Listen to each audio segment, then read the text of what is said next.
Solving quadratic equations by factoring. Today's objective is we are going to find the solutions, or the zeros, to a quadratic equation.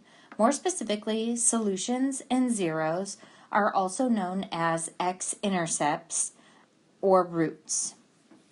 The zero product property states that if the product of two expressions is zero, then one or both of the expressions equals zero. If A and B are expressions and A times B equals 0, then either A equals 0 or B equals 0. So on example 1, it's already factored for us, and it says the quantity of x plus 4 times the quantity of x plus 7 equals 0. So using the zero product property, we can set both of those factors equal to 0 and solve. The inverse of plus 4 is minus 4. So we get x is equal to negative 4. The inverse of plus 7 is minus 7. Or we get x is equal to negative 7. In example 2, we have 2x times the quantity of 3x minus 2 equals 0. This also is in factored form, and we can set each of the pieces equal to 0 and solve. 2x equals 0. The inverse of multiplication is division. 0 divided by 2 is 0. Or we can set 3x minus 2 equal to 0. The inverse of subtraction is addition. The inverse of multiplication is division, and we get x is equal to 2/3. At this point, we have solved quadratic equations by graphing square roots and completing the square. So the other method we can use is factoring. So remember, you always want to check and see if there is a GCF first. So looking at 2x and 10, these both are divisible by 2. So we can factor out a 2, and we are left with x plus 5 equals 0. Two terms, difference of perfect squares. We have 5 times 5 is 25.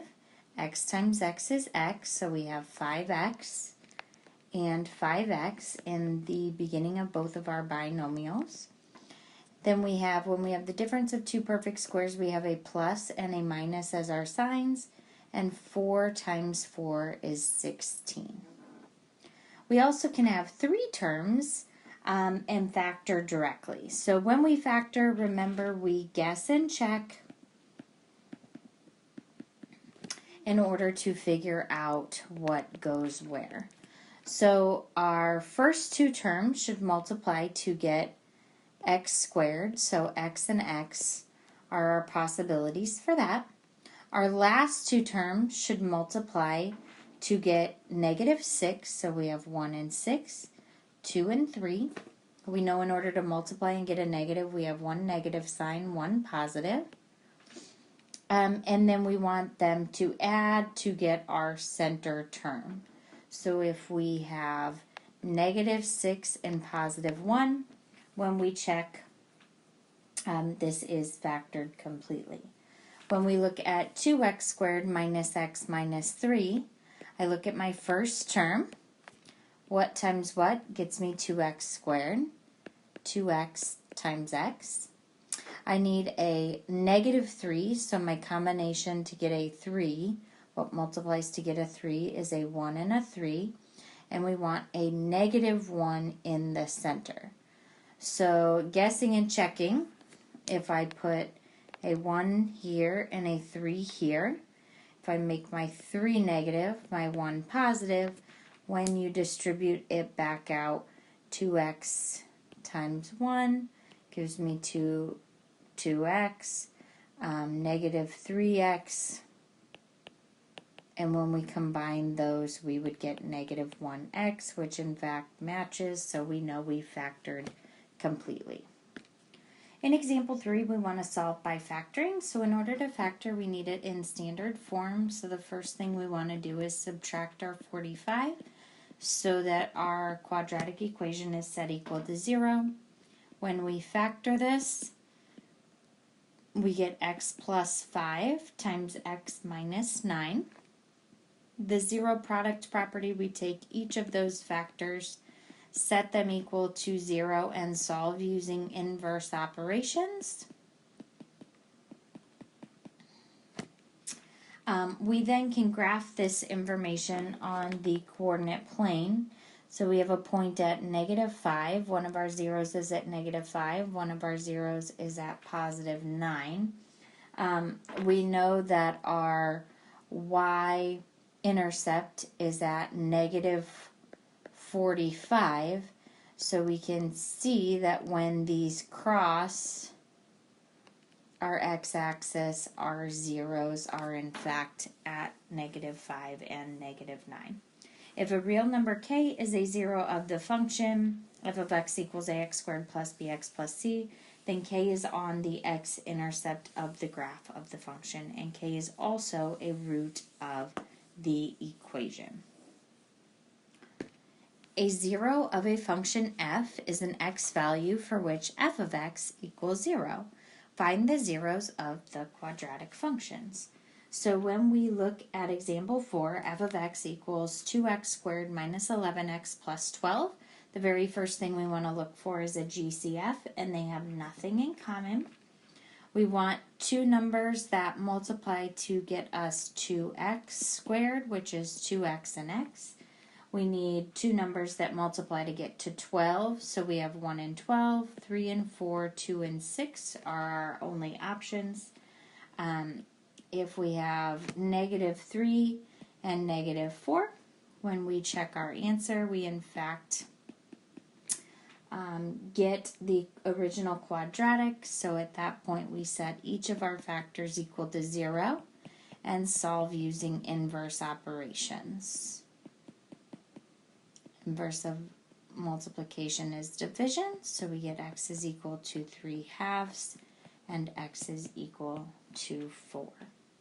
Looking at example 5, we notice that both of these have a 4x in common, so we factor out that GCF and we have f of x equals 4x times x squared minus 36. I then notice that this right here is the difference of two perfect squares, so I need to continue factoring until it is completely factored. At this point, my quadratic, or my cubic, is completely factored, so I set each of those equal to 0, each piece equal to 0, and solve. I get x equals 0, x equals 6, and x equals -6. Looking at example 6, we have f of x equals 3x squared plus 5x minus 2. There is no greatest common factor for any of those, so we are going to continue with the guess and check method. 3x times x gives me 3x squared. The only combination to get -2 is 2 and 1. To get a +5 in the center, if I put a +2 and a -1, check by distributing, I know I factored correctly, so set each of these pieces equal to 0 in order to solve for your x-intercepts. Don't forget to use your inverse operations to get x by itself. So x could equal 1/3, or x could equal -2. Looking at example 7, it's just a little mixed up, but I notice that these are both divisible by 2x. When I factor out that 2x, I am left with x plus 4. I then set each of those pieces equal to 0 to solve for my x-intercepts, and I get x equals -4, or x equals 0. Example number 8 asks us to use the x-intercepts from the graph at the right and write our quadratic function in standard form. So we are going to go backwards at this point from what we have originally been doing. So if we know that x equals -4, and we also know that x equals +1, we then want to use our inverse operation to get our number on the same side as our x, and it's set equal to 0. We then created our factors, so we can take x plus 4 and we can multiply it by x minus 1 to get x squared minus x plus 4x minus 4. When we combined our like terms, we get x squared plus 3x minus 4 equals 0. We also can just be told our zeros. So if we know that x, one of our zeros is 1/5, and one of our zeros is -5, we want to move those numbers. Inverse of division is multiplication. So we get 5x is equal to 1. Inverse of +1 is -1. So we get 5x minus 1 equals 0. X plus 5 equals 0. We then can distribute those factors back out to one another. So we get 5x squared plus 25x minus 1x minus 5, and we get 5x squared plus 24x minus 5 is the quadratic function with the zeros at 1/5 and -5.